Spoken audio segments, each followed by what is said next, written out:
Vamos a hablar hoy de un tema interesante. Ella estuvo hace 8 días, el fin de semana pasado, y quedaron temas por ahí entre el tintero que tienen que ver con educación, con regreso al colegio, Moni, temas muy interesantes. Específicamente el bullying o el acoso escolar al que se ven de pronto expuestos los más pequeñitos o los que están en etapa de crecimiento. Pues hoy la hemos traído nuevamente porque ustedes lo pidieron. Sandrita, ¿quién es ella? Claro que sí, lo prometido es deuda. Para quienes no tuvieron la oportunidad de conectarse con nosotros hace 8 días, pues les presentamos a esta mujer experta en el tema de formación.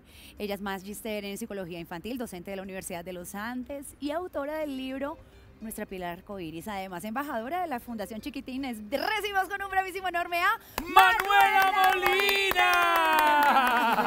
¿Qué hubo, Manu? Hola, gracias por esta invitación. Feliz de seguir nutriendo la infancia y acompañando a las familias. Faltó un detallito en la descripción. Cuenta. Es guapísima, Manuela. Divina. Pero es que eso es Manuela. evidente. Y Eso no hay que además decir. sabe del tema. Manuela, antes de ir con el tema del bullying, del acoso escolar, que es nuestro tema central, apliqué lo que me dijiste con mi hijo. Cuenta, ¿cómo te fue? Y funcionó. Funciona. Claro, porque ella otra vez cae en ese tema de llorar, de tratar de conseguir las cosas. Manipular un Y hice poquito. lo que tú me dijiste, me bajé a su nivel, le dije, hijo, tú tienes todo el derecho a sentirte triste. Nombraste Está- la emoción. Ajá, es la claro. situación. La validaste, la Esa emoción. tristeza es Súper válida, importante. que tengas rabia, frustración, Exacto. sácala, siéntela, vívela, y ahorita en un ratico hablamos, ¿está? Y fue mágico, a los 2 minutos me dijo, papá, ¿Vio? ya estoy más calmado. Ah. Eso tenía que funcionar porque era Sí, consejo de la experta. Porque la Ahora, experta habló. para arrancar a hablar de este tema del bullying o del acoso, ¿a qué se refiere? Digamos una descripción pequeñita y por qué se diferencia de pronto de esas bromas pesadas esporádicas entre compañeros. Exacto. Entonces, cuando estamos hablando de acoso escolar o de bullying, estamos hablando de agresiones que se dan en el contexto escolar, siempre se dan entre pares y sin embargo entre esos pares hay un desbalance de poder. A pesar de ser compañeros de la misma clase, hay desbalance de poder porque tal vez unos de ellos tienen más habilidades sociales o son más populares. Sí. Entonces, aquellos que tienen más poder están ejerciendo agresión sobre otros con menos habilidades o con menos popularidad dentro del aula y son agresiones que pueden ser físicas, O los psicológicas. golpean, les dañan pertenencias o también pueden ser psicológicas, exclusión social, rumores, chismes, no los invitan a actividades extracurriculares fuera del contexto del aula. Entonces estas agresiones se dan de manera repetitiva y sistemática. Y siempre contra el mismo o los mismos. Siempre dirigido al mismo estudiante y esa es una clave importante para diferenciarlo de un conflicto esporádico o de una broma pesada. Resulta que en los casos de bullying o acoso escolar se da entonces de manera paulatina, puede pasar por años y normalmente es una dinámica silenciosa porque aquel que recibe la agresión se queda con esto, lo reprime, se queda en silencio, no logra expresarlo, no logra buscar ayuda ni poner límites y decir no me gusta esto, quiero que pare. ¿Esto puede dejar marcas de por vida? Por supuesto, tiene secuelas a nivel no solamente físico, sino sobre todo emocional. Entonces tenemos que aprender a detectarlo, pero sobre todo empoderar a nuestros estudiantes para que estas dinámicas no sucedan. Normalmente... Entre más temprano, bueno, se Claro. descubre, pues se maneja, pero un niño necesitaría terapia familiar, grupal. Sí, es ¿Después importante. de cuánto tiempo de haber sufrido más o menos? Es importante tener un acompañamiento de un equipo psicosocial cuando ya ha ocurrido un acontecimiento como bullying, ¿cierto? Es importante y ojalá sea de manera inmediata. O sea, lo primero es parar las agresiones y lo segundo es ya hacer todo un proceso de reparación con ese estudiante que vivió estas agresiones.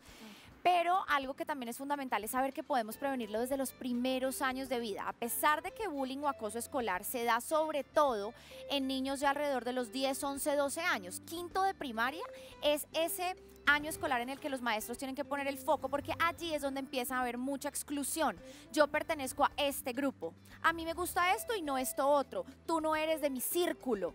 Quinto de primaria es ese momento en el que se dan como estos subgrupos y allí entonces tenemos que poner toda la atención para prevenirlo sobre Claro, todo. son los más grandecitos Pero, de la primaria. Por ejemplo, en el colegio, desde muy pequeñito, Fabricio le han enseñado a poner límites y confrontan al chico que se la está montando y le dicen, dile lo que siente. Y Fabricio le dice, no me gusta esto, por favor, respeta mi espacio. Y hacen esa manito así desde muy pequeñitos para prevenir que Qué en el belleza. quinto de primaria ya él sepa poner esos límites y tenga ese Claro. carácter. Yo quiero preguntarte, ¿quiénes deberían participar en ese tema, en tratando este tema? ¿Quiénes deberían ser los líderes para detener el acoso? Porque el niño solito tal vez no puede hacerlo. Si lo hacen los papás solamente, se la van a seguir montando también a ese niño. Entonces debe ser todo un grupo. Todo un grupo. Eso es súper importante, Moni. Entonces hablemos de esto. En el acoso escolar hay 3 agentes. Es un triángulo. Está aquel niño que agrede, Ajá. pero también está el niño que recibe la agresión y hay un tercer agente que se nos olvida, pasa desapercibido, que son los espectadores, el resto del grupo. Todo el resto como de los amiguitos que se dan compañeros cuenta. están allí. Y no hacen Entonces, nada. ¿qué pasa? Hablemos de aquel que agrede. El niño que agrede llegamos a pensar que es un mal niño, que, mejor dicho, tiene unos padres terribles y no es cierto. Normalmente son niños líderes, muy creativos, con Muy mucho poder de inteligentes. persuasión. Lo que pasa es que están encaminando ese liderazgo y persuasión de una manera negativa. Y normalmente son niños o estudiantes que quieren vincularse, quieren ser aceptados por el grupo y encuentran en las agresiones una forma de ratificar su Como poder. que necesitan y de mucha atención y en pertenecer. casa Sí. tal vez están siendo maltratados por sus papás en Eso algunos puede casos. pasar y a la vez también puede suceder que no están siendo maltratados por padres y que de nuevo todo ese liderazgo y esa fuerza la están mal encaminando, buscando ser aceptados socialmente, entonces empiezan a agredir a ese que es un poco más, digamos, débil de alguna manera. Hablemos entonces a ese estudiante que agrede le hace falta empatía. Claro. La habilidad que queremos reforzar se llama empatía y la podemos reforzar desde los primeros años de vida. Cuando estás con un niño pequeño, la empatía se fortalece diciéndole, por ejemplo, mira ese personaje en televisión que está llorando, ¿qué crees que le pasa? Papá, está triste. Ah, eso se llama tristeza. Claro, eso es lo que le está pasando. ¿Ven lo que hago? Es un ejercicio reflexivo en el que le hago preguntas de tipo, ¿qué crees que le pasa? Ah, está llorando. ¿Cómo se llama esa emoción que el otro está sintiendo? También, cuando ellos desde chiquitos, por ejemplo, agreden, esto es típico de los primeros años de vida. Están jugando con una mascota, no miden su fuerza y, por ejemplo, le jalan la cola al Sí. perro, le aprietan las orejitas al gato, el gato chilla, el perro chilla. Y uno allí podría caer en el automático de cuidado, pobrecito. Eso realmente no enseña. Lo que queremos hacer es algo así como, ¡ah! Mira su cara o mira su cuerpo, hizo así y chilló. Eso te está diciendo, no me gusta, le dolió, ¿cierto? ¿Cierto? Entonces Sí. siempre decimos, mira su cara te dice, me duele, su cara te dice, estoy triste. Esa es la base de la empatía. Y luego hablemos entonces de los que reciben la agresión, muy ligado a usar la gran voz. Los que reciben la agresión les hace falta la habilidad de poner límites, de decir, no me gusta, esto no se siente bien. ¿Cómo le enseñamos a los niños a poner límites desde los primeros años de vida? Cuando son bebés, tienen 1 año, 2 años, 6 años y de repente les arrebatan un juguete. Cuando a un niño le arrebatan un juguete, de repente mira a su cuidador como ayúdame. Y ahí el cuidador en automático podría hacer algo como, ay, pobrecito, mi amor, te arrebataron el juguete, yo te lo devuelvo. Eso no enseña una habilidad. Lo que quisiéramos hacer es le arrebatan el juguete, inmediatamente yo adulto le digo, ¿te gustó? ¿No te gustó? Usa tu gran voz. Di, no me gusta. Y tú ves chiquitos de 2 añitos ya diciendo, no gusta. Lo que hace Fabricio. Desde Lo muy que le temprano. está, sí, lo van haciendo. Sí. El tratamiento a veces se concentra en el que recibe el bullying Ajá. y nos concentramos ahí. Pero el que hace el bullying también necesita un tratamiento y Mucha necesita, terapia. no lo vemos, no lo podemos ya ver como un matón, como un malandro, como un antisocial, sino como un tipo que también, o un niño o una niña, Hay que ver qué le que está le ha pasando. faltado cosas. Y creo que por ahí el enfoque es interesante. Lo que sucede es que estuvimos leyendo también mensajes que llegan de los televidentes y aquí se valora todas las opiniones, por supuesto, sobre todo las positivas, pero hay personas que dicen, estamos criando una generación de cristal, entonces ¿cómo así que es que al niño hay que hablarle así? Como cuando a mí me criaron, yo sufrí bullying y salí, eso me hizo más fuerte, dice la gente, dice...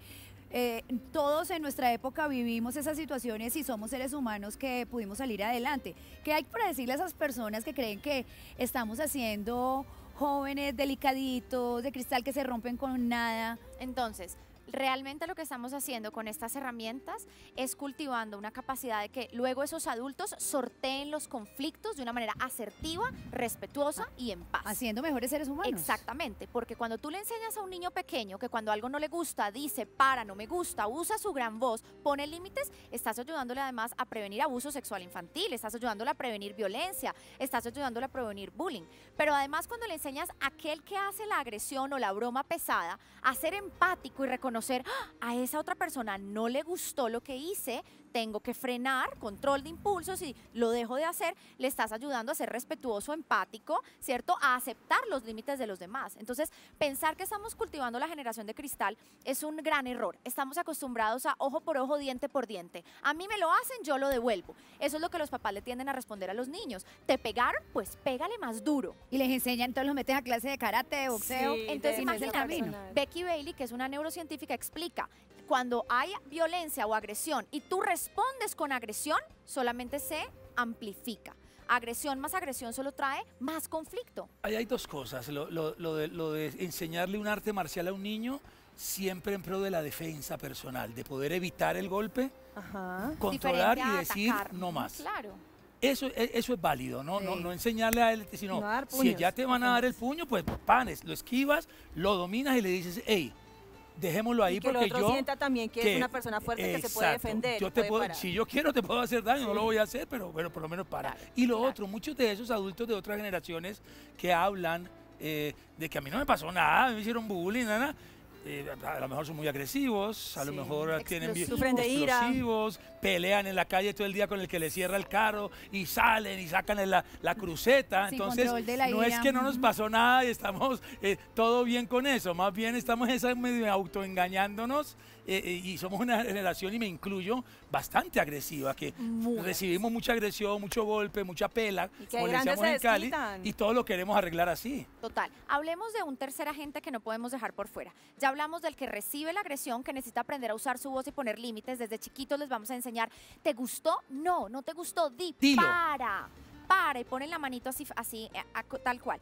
Y también ya hablamos del que agrede, que La necesita empatía. fortalecer empatía. Mira su Observadores cara, ahora. ¿cómo crees que se está sintiendo? Bien, pero hablemos de los observadores, tal cual, Sandra. Entonces, ¿qué pasa con este grupo que se queda al margen? Incluso muchas veces cuando hay agresiones, son los que dicen, Hacen corrillo, corrillo. Hacen el Sí, famoso los ¡Uy, lo que le más. dijo! Hacen Ah. barra. y con ese tipo de Bochincheros. expresiones y con ese tipo de reacciones, lo que hacen es que fomentan la agresión y dan esta sensación de poder, ¿no?, a aquel que está agrediendo. Entonces, ¿qué tenemos que enseñarles a nuestros niños? Algo que se llama altruismo, conducta prosocial, que a ellos les importe las injusticias y que puedan ser agentes de cambio, así no tenga que ver con ellos directamente. ¿Qué creen ustedes que le dirían a, supongamos, sus hijos o niños que se acerquen y les digan, o por ejemplo, papá, imagínate que hoy a Joaquín le pegaron y le rompieron la lonchera? ¿Cuál es un automático? Un automático, lo que nos decían nuestros papás. ¿Qué creen? Lo que nos Si le llega a pasar si a le usted, llega a mi hijo, pasar, defiéndase, no Sí, se deje. Y cuando él dice, papá, pero es que le pasó fue a Joaquín. Normalmente Ah, eso No se bueno, le meta. pasó a usted, no se meta ahí. Usted no se meta en esas cosas. Esa es Usted, la- No se junte con Joaquín. si no es con usted hágase al margen. ¿De Hágase acuerdo? amigo del Ese es- líder, no de exacto, Joaquín. ese es el automático, ¿cierto? Ah, mi amor, eso no tiene que ver contigo, no seas sapo, ¿cierto? Coloquialmente hablando, no tienes que ver contigo, tú mejor hazte el que no, tú mira El de para la el otro vista lado, gorda. haz el de la vista gorda. Esto es supremamente complejo. Aulas en Paz, que es un programa creado por el profesor Enrique Chaux, que es de los líderes en trabajo en prevención y en el trato de estas situaciones como bullying. Él explica que necesitamos involucrar al resto del grupo para que no sean indiferentes, porque es el resto del grupo el que realmente puede frenar el acoso escolar. Entonces, de repente, cuando tu hijo llega y te dice, papá, le pasó esto a Joaquín, en lugar de, mi amor, eso no es contigo, hazte el que no pasó nada, todo lo contrario. ¿Tú qué hiciste? Cuéntame más. ¿Qué puedes hacer? Entonces, lo primero es indagar. ¿Qué le está pasando a Joaquín? Ay, no están jugando con él en el recreo y esto lleva pasando un mes. Y cuéntame más. Primero, indagar. Segundo, voy a empezar a preguntarle de manera reflexiva, ¿cómo crees que se está sintiendo Joaquín? Para conectarlos emocionalmente con ese, por ejemplo, niño supuestamente Joaquín. Entonces, ¿cómo crees que se siente? ¿Crees que le está gustando? ¿Cómo te sentirías tú si te rompieran tu lonchera y te dejaran solo en el recreo? Y tercero, ahí sí ya la conducta prosocial per se, y es, ¿qué puedes hacer tú? ¿Qué se te ocurre? ¿Cómo puedes ayudar a Joaquín? Ah, tú lo puedes invitar a jugar en el recreo contigo. Tú le puedes decir a la maestra lo que está pasando y tal vez la maestra no sabe. Tú puedes decirle a esos niños que están agrediendo, eso no es chistoso, dejen de hacerle eso a Joaquín. Porque ese observador tiene la asertividad que le falta a la víctima y la empatía que le falta al agresor. El que está observando tiene las dos habilidades para poder decir, es que mira cómo se está sintiendo, eso no está bien. Hay que tener cuidado con Sí. eso. Manuelita, ¿cuáles son esos signos de alarma, Sí. comportamientos, actitudes para detectar que un niño está sufriendo de bullying y poderlo ayudar? O que lo está haciendo. O que lo está Importantísimo. Las dos caras. desde los Claro. lados. Entonces, importantísimo que como educadores y sobre todo padres de familia estemos muy atentos. Normalmente hay indicadores que son como banderas rojas. Entonces, dentro de esas banderas rojas son niños o niñas que llegan con morados, con golpes, ¿cierto? Son niños que llegan con pertenencias dañadas y tú ahí puedes decir qué está pasando. Son niños que tú les das una mesada y de repente la plata o el dinero se desaparece y no pueden explicar muy bien en qué se lo están gastando. Son niños a quienes no invitan a cumpleaños o actividades extracurriculares. También son niños que tienen mucha ansiedad, miedo y rechazo a ir al colegio. Y son niños que usualmente presentan bajo rendimiento escolar. Ustedes dirán, ¿qué tiene que ver esto? Pues claro, cuando tú estás en modo amenaza, sintiéndote todo el tiempo en supervivencia, toda la energía de tu sistema nervioso se va en cómo me defiendo en lugar de Claro. cómo aprendo. Entonces también bajo rendimiento escolar. Y sobre todo como este rechazo a hablar de la cotidianidad del colegio. ¿Cómo te fue? Cuéntame más. No quiero hablar de eso, mamá. No está pasando nada. Porque hay mucho miedo. En realidad, aquel que recibe las agresiones tiene miedo a poder expresarlo, le falta asertividad, no sabe usar su gran voz. Entonces esto, como les decía, permanece en silencio. Esos indicadores nos pueden Vuelven dar a pistas. tener conductas de cuando si se orinan en la cama, Esos tienen esos se pesadillas. llaman regresiones en el desarrollo infantil. Esos son los más chiquitos. Normalmente no hablamos de bullying en los primeros años de vida. Los niños pequeños, 2 años, 3 años, 4 años, normalmente lo que están haciendo es adquiriendo habilidades sociales. Arrebatan, empujan, pegan, porque no tienen las habilidades verbales para decir, ¿me lo prestas? O para decir, permiso, por favor. No, ellos simplemente empujan y arrebatan. Entonces, con los más chiquitos no hablamos propiamente de acoso escolar, estamos hablando más de, están aprendiendo a sortear conflictos en el día a día. Entonces, esas regresiones de, Manuela, mi hijo ya estaba teniendo control de esfínteres y volvió al pañal, por ejemplo, o ya dormía toda la noche solito y ahora vuelve a pedir dormir con sus cuidadores, son en los primeros añitos de vida, se llama regresión y se da normalmente por temas emocionales, un divorcio o de repente un cambio de cuidadora o una mudanza o cambio de jardín a colegio, etcétera. Pero en los casos de acoso escolar ya hablamos de los más grandes y se ve más en manifestaciones como ansiedad, pesadillas, insomnio o rechazo al colegio. Oiga, yo cuando estaba estresadita como que me hacía chichi en la cama, ya tenía 9. Ya eras más grande, claro. Sí, puede tenía pasar. pesadillas y me sucedía. Bueno, ¿qué le podemos decir a los papitos que tal vez han tenido ese conducto para solucionar el tema y no han recibido ayuda Sí. en el colegio? ¿A qué estancias pueden llegar para solucionar o la solución es Superimportante. Ya un mudarse tema de colegio? más legal, ¿no? Más Sí, de como qué protocolo. hacemos, qué Sí. pasa, cómo se da como esa ruta de atención, de protección. Entonces, por ley, hay una ley que es la ley 1620. Todas las instituciones educativas deben tener algo que se llama un comité de convivencia escolar. Absolutamente todas por ley. Entonces es importante que si tú no conoces cuál es el comité de convivencia escolar de la institución en la que están tus hijos, sea colegio o sea jardín, hoy lo preguntes. ¿Cuál es el protocolo? ¿Cuál es la ruta de atención? Todas las instituciones lo deben tener y ellos son los encargados como de activar el protocolo, no solamente para darle manejo y parar inmediatamente la agresión, sino para hacer todo el proceso de reparación. Entonces es importante que los padres, cuando estén identificando señales, hablen con las directivas, apelen a este comité de convivencia escolar que se pueda activar la ruta y de nuevo les recomiendo Aulas en Paz, que es un programa que acompaña a las instituciones. Si hay aquí directivos de colegios que dicen, la verdad nosotros no estamos suficientemente capacitados, necesitamos Claro. más información, Aulas en Paz es un gran recurso al que pueden acudir desde internet y bueno, hacer todo Y como terapia psicológica. Por supuesto, También para el necesitamos niño, para la víctima, acompañamiento para el victimario y Acompañamiento. acompañamiento todo el tiempo. Absolutamente. Y un arte marcial, las artes marciales, sobre todo de origen oriental, japonés específicamente, todas están encaminadas a la defensa, Sí. no a la agresión, a Total. dominar a la agresora, a que si te ataca y este kondo, por ejemplo, hapkido, Toma tu llave. Sepas llave, cómo hacer el bloqueo para que bloqueo, se pare. dominio, dejémoslo ahí. Total. No están encaminadas a ser Sí. el que propone, porque además hay una filosofía de vida alrededor del arte marcial que no es agresiva, es todo lo contrario, todo es lo un contrario. camino de meditación interior para poder evitar una agresión y darle un mensaje al agresor de decir, hey, si te metes Ningún, conmigo, ningún. de Yo pronto también te- tengo ojo, tu de misma pronto o te- más fuerza. exactamente. Así que párale. Manuelita, usted es una mujer hermosa, Muchas capaz, sabe el tema y está en los tiempos de hoy de la crianza y nos sirve muchísimo a todos, a los que somos papás, a los televidentes, redes sociales, páginas web, teléfonos, todo para conectarnos y seguir ese camino educativo que es tan importante. Entonces yo creo que el mensaje para cerrar mensaje final. Sí, no estamos cultivando una generación de cristal, estamos cultivando niños y niñas que son empoderados, que pueden poner límites cuando algo no les gusta y que a la vez pueden respetar los límites de los demás, y eso es muy importante, es un escudo protector para la vida. Mis redes sociales son mindheart.kids y aquí voy a seguirlos acompañando con estas herramientas porque definitivamente queremos lo mejor para nuestros hijos y estudiantes. ¿No le provoca una sección aquí todos los fines de semana? Feliz, charlando con Manuela. Sí. Absolutamente dichosa. Tan bella. Críate. Muchas Pues gracias. aquí está el pocillo. Gracias. Aquí está la cobijita y Y el el bravísimo. Para Manuela Molina, George Pinzón.